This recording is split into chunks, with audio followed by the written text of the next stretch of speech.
Bienvenidos, esto es Radio Sefarad y estas son las noticias. Empezamos un día más con los titulares de hoy. A la búsqueda del terrorista que asesinó a cuchillazos a una mujer en la puerta de su casa en los territorios. Netanyahu intenta frenar la votación en la Unión Europea que distingue entre Israel y los territorios. El Papa Francisco visita la sinagoga de Roma y Daesh secuestra a 400 familiares de soldados del ejército sirio durante una ofensiva al este del país. Son las noticias de hoy. En el comentario Jorge. Hola Jorge. ¿Qué tal, Jorge? Luego viene Raquel con las noticias culturales, como siempre, pero empezamos en Israel. Numerosos soldados se han desplegado de forma masiva en la zona de Hebrón en la operación de búsqueda del palestino que en la tarde de este domingo asesinó a cuchillazos a la israelí Dafna Meir, de 39 años y madre de 6 hijos. El ataque tuvo lugar en la entrada de su casa, situada en la colonia de Otniel, en el sur de los territorios en disputa. Los habitantes de Otniel recibieron órdenes de no salir de sus casas ante el temor de un nuevo apuñalamiento, pero la creencia en Israel es que el atacante consiguió salir del asentamiento y esconderse en una aldea palestina cercana. Según el Servicio Secreto Interno, el Shabak, se trata de una zona con fuerte apoyo de Hamás. Este grupo islamista promete desde hace tiempo una tercera intifada contra Israel y alienta la ola de violencia que estalló en octubre. Una de las hijas de Dafna Meir fue testigo presencial del asesinato y consiguió dar a las fuerzas de seguridad una descripción del sospechoso. Según varios medios locales, podría tratarse de un obrero palestino que aprovechó su permiso de trabajo en Otniel para cometer el atentado en la casa de la familia Meir. Horas antes del ataque en Otniel, un palestino murió abatido por soldados israelíes cuando intentó apuñalarles cerca de Nablus. Según ha trascendido, los organismos de seguridad reevaluarán la posibilidad de ingreso de los trabajadores palestinos en los asentamientos de Judea y Samaria. Sí, esto, Jordi, es un atentado, un acuchillamiento, pero esta vez es distinto porque no es un acuchillamiento en las calles de una ciudad o en un atropello, una parada de autobús, en un sitio donde hay un conglomerado, sino justamente todo lo contrario. Esto es alguien que llega a las casas y esta persona fue acuchillada en la puerta de su casa cuando trataba de evitar que este terrorista entrara con el cuchillo a su casa donde estaban el resto de sus hijos.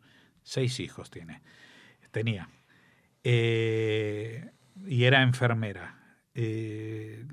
Realmente es un modus operandi un poco distinto al que habíamos visto los meses anteriores, también como el que apreciamos hace 2 semanas con el que había disparado en Tel Aviv y huyó y se refugió en su pueblo, en Arara, y finalmente fue abatido. En este caso también hay un terrorista que está huido y que no se sabe exactamente dónde está, pero estamos hablando de un territorio que está lleno de aldeas palestinas. Y aparte que es una zona, la zona donde está ubicada en torno a Hebrón, que tiene una fortísima presencia de Hamás, que ha hecho un llamamiento, y de esto hemos hablado ya muchas veces, hacia una intifada y hacia un aumento de los ataques terroristas, aunque de un modo diferente porque cada uno tiene su sello de identidad. Estos son más del sello de identidad de Hamás que no los totalmente suicidas de la gente, por ejemplo, de Daesh, ¿no? En este caso, pues tiene toda la pinta de haber sido alguien de Hamás, pero que vivía en su vida cotidiana sin despertar sospechas, por lo menos de los servicios de seguridad israelíes, y de esto habrá que hablar en los próximos días, a ver cuál es el grado de seguridad que pueden dar estos organismos, porque supuestamente es alguien que trabajaba, tenía permiso para trabajar en esta colonia. O sea que me imagino que con esta gente pues se refuerzan las medidas de seguridad. Pero no olvidemos, y otra vez vuelvo al caso de hace 2 semanas, que el que disparó en el bar de Tel Aviv y luego se dio a la fuga, lo hizo con un arma que tenía su padre, que era un guardia de seguridad árabe, al que le daban permiso para llevarse su arma a casa, cosa que es algo bastante extraño, dado el nivel de alarma y de alerta antiterrorista que existe en el país, que le dejen a un árabe llevarse su arma a casa. Y en este caso, pues también llama la atención que esta persona, si realmente estaba radicalizada y por eso cometió el atentado, pues tuviera permiso para ir a trabajar en una colonia. Así que, pues ahora, como decía al final de la noticia, los organismos de seguridad harán una nueva evaluación de la posibilidad de ingreso de trabajadores palestinos en los asentamientos de Judea y Samaria. O sea, no creo que los vayan a prohibir del todo, pero sí que la cosa se hará más difícil, más burocrática, y seguramente ello despertará todavía más las protestas de aquellos que se posicionan en contra de Israel y que entienden que tomar estas medidas con los trabajadores palestinos es una medida de apartheid y de segregación, pero que tienen que entender todo el mundo por sentido común que ante esta ola de terrorismo, y aparte un terrorismo que se esconde incluso detrás de gente con una apariencia totalmente normal, que trabajan habitualmente con los israelíes, incluso con los colonos, pues esta situación no se puede uno echarse a dormir y dejar que cualquiera entre en la zona con un cuchillo. Seguimos. Netanyahu está tratando de impedir la votación de una resolución en el seno de la Unión Europea que distingue entre Israel y los territorios conquistados en la Guerra de los 6 Días de 1967 y que podría desatar nuevas sanciones contra las comunidades de Judea, Samaria y los Altos del Golán. La resolución, promovida por Suecia e Irlanda, estipulará que todos los acuerdos entre Israel y la Unión Europea no se apliquen a las áreas que están del otro lado de la línea verde. Bueno, esta línea verde es una línea imaginaria y es una línea que absolutamente no tiene ningún valor judicial. Lo digo porque en la noticia la hemos redactado tal como apareció en la prensa, los territorios conquistados en la Guerra de los 6 Días. Pero aquí hemos explicitado que estos territorios son territorios reconquistados, y no estamos hablando del Israel bíblico, sino de la partición que se hizo en el año 47 se hizo una partición en 2 estados. Una parte la aceptó, la otra parte no la aceptó. Hubo una guerra de 7 estados árabes contra Israel, y tanto Gaza como lo que es Cisjordania son territorios que habían sido conquistados por los árabes, pero que no pertenecían ni habían pertenecido nunca a nada como el mandato británico de Palestina, ni a ninguna tierra que estuviera destinada a ser el hogar nacional de los judíos. Entonces, tanto Gaza como Cisjordania no son territorios conquistados, sino reconquistados, porque habían sido conquistados militarmente y luego fueron devueltos. Intentaron ser devueltos a los países con los que se firmó la paz, con Egipto y con Jordania, pero ambos países dijeron que ellos no tenían reivindicaciones territoriales respecto a esos territorios. Y en todo caso, que quedaría para un futuro diálogo con los palestinos. Y se supone que en esos territorios en algún momento habrá que crear un Estado palestino, pero claro, esto nos lleva a otra cuestión. Si se puede crear un Estado sin contar con la otra parte, o sea, sin contar con Israel, no es posible crear un Estado palestino.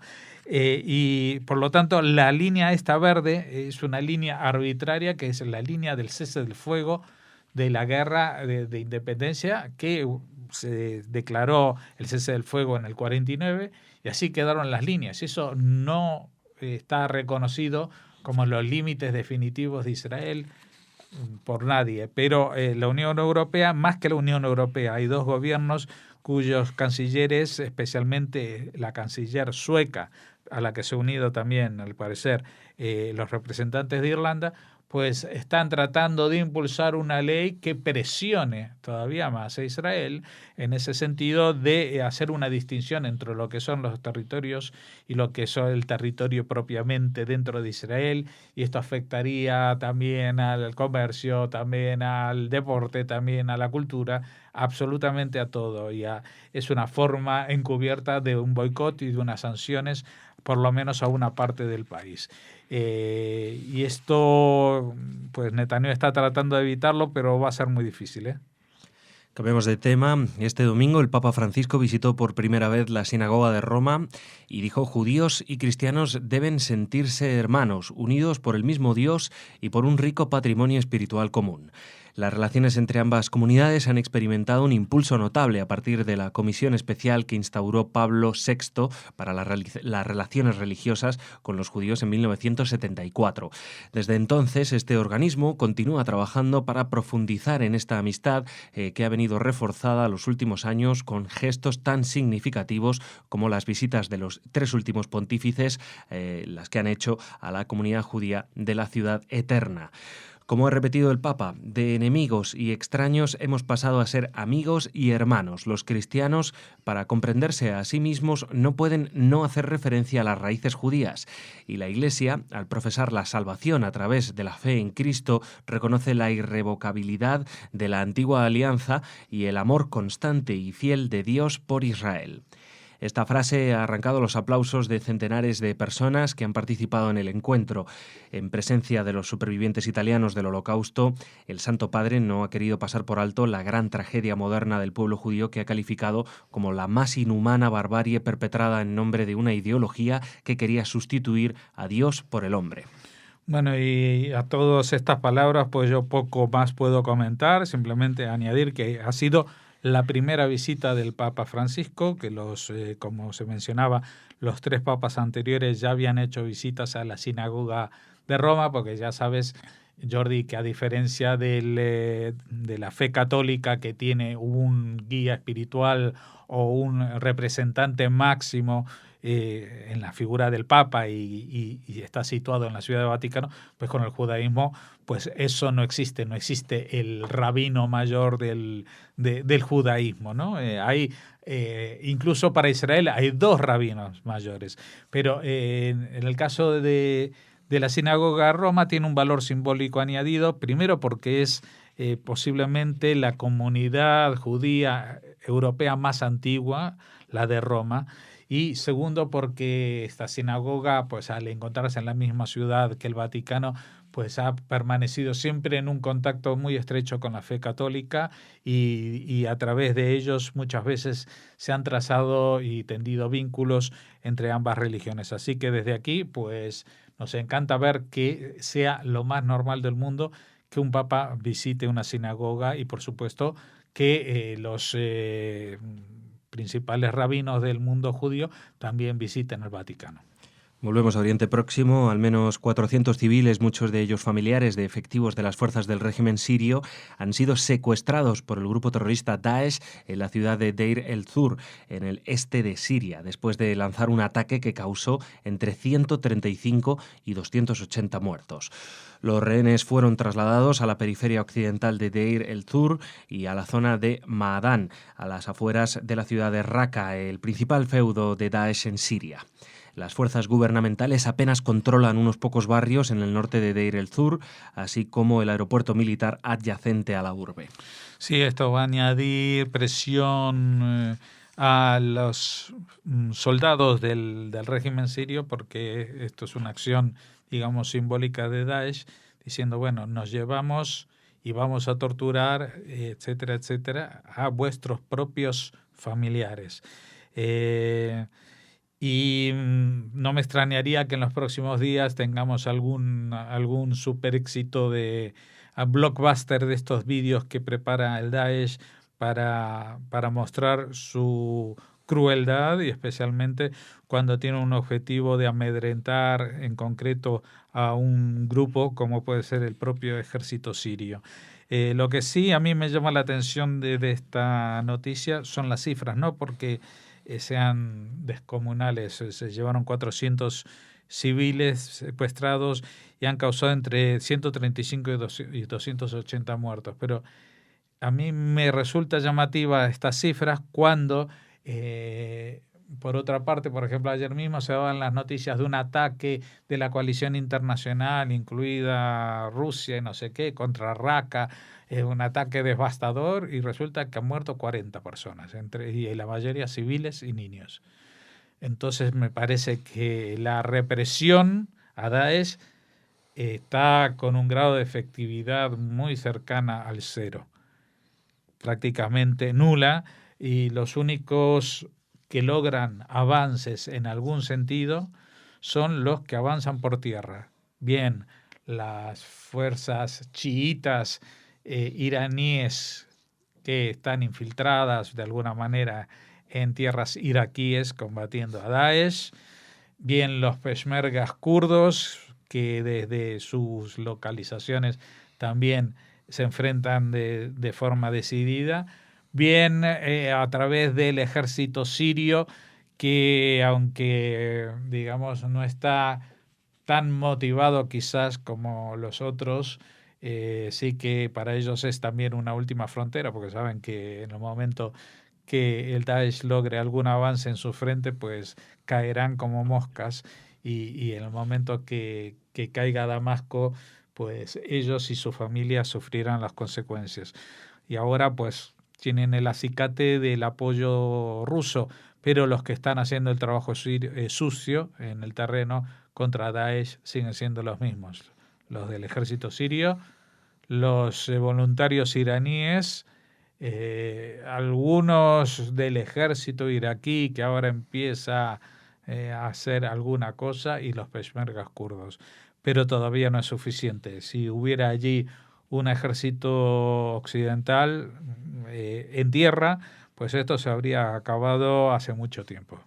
Gracias, Jorge. Mañana de nuevo aquí en las noticias. Ahora Raquel con las noticias culturales.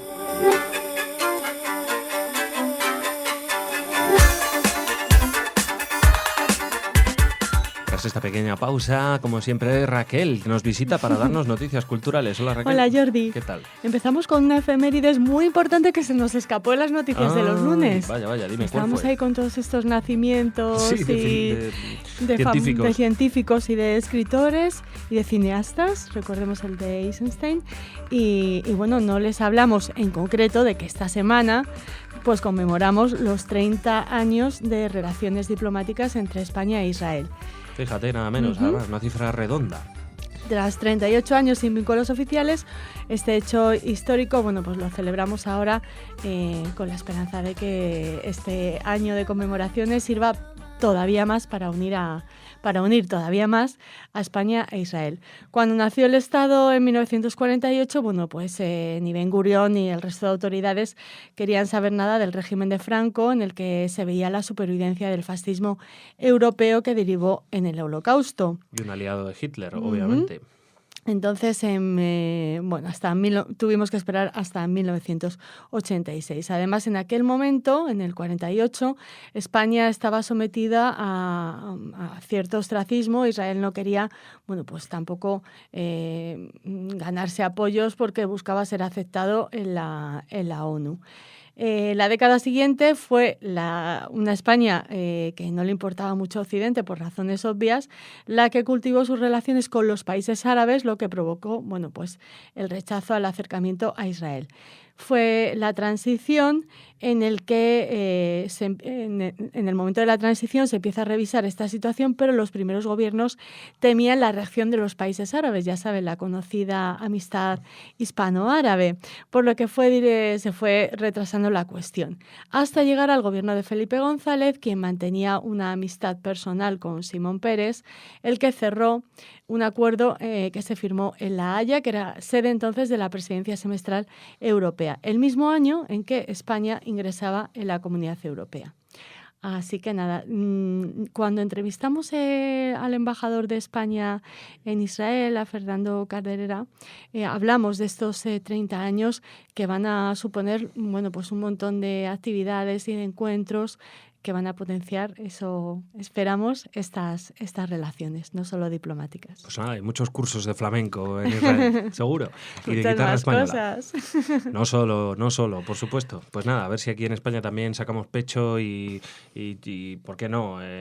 Nos enorgullecemos de esa relación, de esa amistad con Israel, que a veces pues más bien todo lo contrario, ¿no? Parece que se quiere tapar y bueno. Sí, es una relación con altibajos, pero sí, que que durante 30 años se ha mantenido por lo menos hasta 120 y más, ¿no? Sí, José Antonio Lisbona estuvo aquí en Radio Sefará, realizó una serie de programas en los que, desde luego, desgranaba todos los pasos y diferentes etapas de esas relaciones diplomáticas entre ambos países. Pondremos el link. Ponte Jordi. el link porque fueron muy interesantes, Sí. 10 o 12 programas, no recuerdo, pero bueno, etapa a etapa de la actualidad moderna, evidentemente desde que existe el Estado de Israel moderno.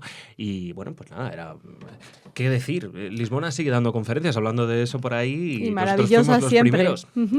Bueno, lo que no olvidamos comentarles en las noticias de los lunes fue el éxito de ventas que está experimentando, que se está viviendo en Alemania con la edición comentada de Mein Kampf, de Mi lucha, ya saben, el libro de Adolf Hitler. Era de esperar, ¿no, Raquel? Yo que estas cosas siempre despiertan tanto morbo y en esta época moderna en la que vivimos, en la que cualquier cosa así, pues siempre llama muchísimo la atención, ¿no? Bueno, pues era de esperar o no, Jordi, porque los propios responsables de esta edición comentada, el Instituto de Historia Contemporánea de Múnich, bueno, pues se han visto obligados a ampliar la primera edición. El sueño de todo editor, Raquel. Desde luego, eso sí. Habían previsto la impresión de 4.000 ejemplares de esta edición crítica, pero desde el primer día de ventas, las librerías encargaron 15.000 ejemplares. Es que era de esperar. Yo no sé, quiero decirte, a menos para mí, yo no sé cómo lo ves tú, pero yo lo veo claro. O sea, es que es por el morbo, aunque solo sea por el morbo, Raquel, bueno, según dicen, hay muchos historiadores y científicos entre los compradores del libro que cuesta 59 euros, unos $65, pero también alcanza un público más amplio, clientes que se interesan en la política y en la historia en general. Eso es lo que están comentando los libreros a los editores de la edición crítica. La portavoz del Instituto de Historia Contemporánea ha asegurado que no había signo de que la demanda viniera de nostálgicos del régimen nazi o de neonazis y recordó que el libro incluye 3.500 notas explicativas y críticas. Desde el 8 de enero, Mein Kampf, redactado entre 1924 y 1925, recordemos cuando Hitler estaba en la cárcel tras el fracaso del golpe de Estado de Múnich del 23, se encuentra a la venta en Alemania por primera vez desde el fin de la Segunda Guerra Mundial. Llegará a España, seguro. Hombre, claro. Y bueno, pues no sé, Raquel, por un mundo consumista sin ideología, donde el consumismo puede con todo. No lo sé, me acuerdo de nuestro querido Karl Marx y su manera de concebir el mundo, siempre motivado por el dinero. Lo digo por los editores. Raquel, muchas gracias. Espérate, que nos falta una última que te noticia. Queda una. Yo ya estaba me quieres despidiéndome despedir. de Raquel. Como me traes estas noticias que me pongo nervioso. Ya, pues una noticia que nos habla de literatura también y que es un poco triste, Jordi, porque ha echado el cierre, ha cerrado definitivamente Dickler, la única librería con libros en español que había en Israel. Estaba en Allenby 97B, era un rincón muy especial para los que nos interesamos por la cultura iberoamericana, española, con ñ. Vaya, y esta librería con libros en español, bueno, pues ha cerrado. Intentaremos ponernos en contacto con sus dueños, con sus responsables, a los que entrevistamos, incluimos el link y hablamos con ellos de esta librería tan especial. Y bueno, me imagino que tendrá que ver con la edad de las personas que trabajaban allí. Esperemos que sea eso, que sea una jubilación. La pena es que nadie haya tomado el relevo por ahora. Pero bueno, queríamos dar la noticia y que de alguna manera fuera un homenaje a la trayectoria de esta librería Dickler, libros en español tan especial. Pues sí, con la cantidad de hispanoparlantes, ¿no?, que hay en Israel, pues una pena. En fin, son buenos tiempos para ejercer de librero y de casi nada. Ya no sé, Raquel. Te veo muy negativo, Jordi. Sí, ¿No quieres que dé las noticias? Sí, hombre, sí que quiero. Bueno, pues una pena. Nos vemos mañana. Claro que sí. Mañana más noticias en Radio Sefará con Raquel, con Jorge y conmigo, todos juntos aquí para ofrecerles la información. Hasta mañana.